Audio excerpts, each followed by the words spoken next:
नमस्कार मित्रांनो. येणाऱ्या भविष्यामध्ये काही बदल घडणार आहे. तर काय बदल घडणार आहेत? तर आता जस्ट एक न्यूज बघितली मी चायनाची. ती न्यूज अशी आहे, की आपल्याच ओळखीची कंपनी Xiaomi मोबाईल. त्या कंपनीने एक कारखाना चालू केला. त्या कारखान्याचं नाव आहे अंधार कारखाना आहे. त्याला इंग्लिशमध्ये म्हणतील, तर आपल्या भाषेत म्हटलं तर त्याला अंधार कारखाना म्हणतात. त्या कारखान्यामध्ये एकही कामगार नाही आहे. टोटल सगळं रोबो चालवत आहे. पूर्ण मोबाईल. वर्षाला काहीतरी 30 लाख का 10 लाख मोबाईल त्यांनी तयार करतात वर्षाला. ते रोबो. तिथं माणूस लागत नाही. त्याच्यामुळे तिथं लाईट लागत नाही. ते रोबो अंधारात काम करू शकतोय. त्यामुळे तिथं बाथरूम लागत नाही. तिथं काय खाण्यापिण्याची व्यवस्था लागत नाही. लंच टाईम नाही, काही नाही. कंटिन्यू 24 तास मोबाईल ते रोबो करतच असते.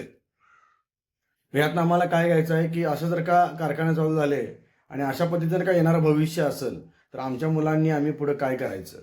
आमच्या मुलांना पुढे एज्युकेशन कसलं द्यायचं? बेरोजगारी कसली वाढणार आहे? या सगळ्या गोष्टीचा मोठाच्या मोठा प्रश्न निर्माण झालाय तोंडासमोर.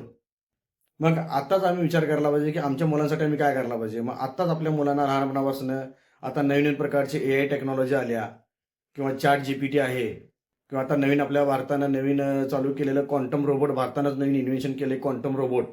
क्वांटम रोबोट म्हणजे काय, की ते आता डॉक्टरांचं पण मला वाटते रोजगार काढून घेते का काय. त्याचं कारण असं, की क्वांटम रोबोटला जर का तुम्ही तुमच्या बॉडी पूर्ण हे ते डिटेल दिलासा, आपलं ब्लड किती आहे, आपले कॅल्शियम किती आहे, आपल्या बॉडीमध्ये किती काय काय आहे, हे सगळं जर का त्याला दिलं, तर ते परफेक्ट सांगतं, की बाबा आपल्याला, की तुम्ही हे औषध खायला पाहिजे, तुम्हाला हे प्रॉब्लेम आहे, तुम्ही ह्या टायमिंगला व्यायाम केला पाहिजे, तुम्ही हेच खाल्लं पाहिजे, तुम्ही हे खाऊन चालत नाही. सगळं डाएट देऊन आपल्या कंटिन्यू संघ राहिला तर आमचं आयुष्यमान 100 वर्षाच्या पुढे पण जाऊ शकतं. हे क्वांटम रोबोट म्हणते. आणि क्वांटम रोबोट सुरुवात आपल्या भारतातनंच व्हायला लागले. म्हणजे हळूहळू रोजगार कमी होत चालल्यात आणि सगळं तंत्रज्ञानाच्या हातात चाललेलं आहे. त्यामुळे आमच्या मुलांसाठी, आपल्या सर्व लहान मुलांसाठी आपण AI टेक्नॉलॉजी, चॅट जीपीटी काय तर मार्केटमध्ये नवीन काय आले असं कंटिन्यू लक्ष पाहिजे आणि त्या पद्धतीने मुलांना ट्रीट केलं पाहिजे. हे आई-वडिलांनी लक्ष दिलं पाहिजे या गोष्टीवर. कारण की कसं आहे, काळाप्रमाणे जर का आम्ही नाही बदललो, तर काळ आम्हाला बदलतोय मग.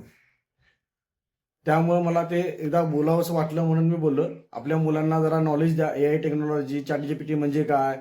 या सगळ्या गोष्टीचं नॉलेज द्या. हे बदलतं युग आहे. त्या युगाप्रमाणे राहायला पाहिजे. घरात एक कम्प्युटर कंपल्सरी पाहिजे मुलांसाठी. या गोष्टीची दक्षता घ्या. नमस्कार.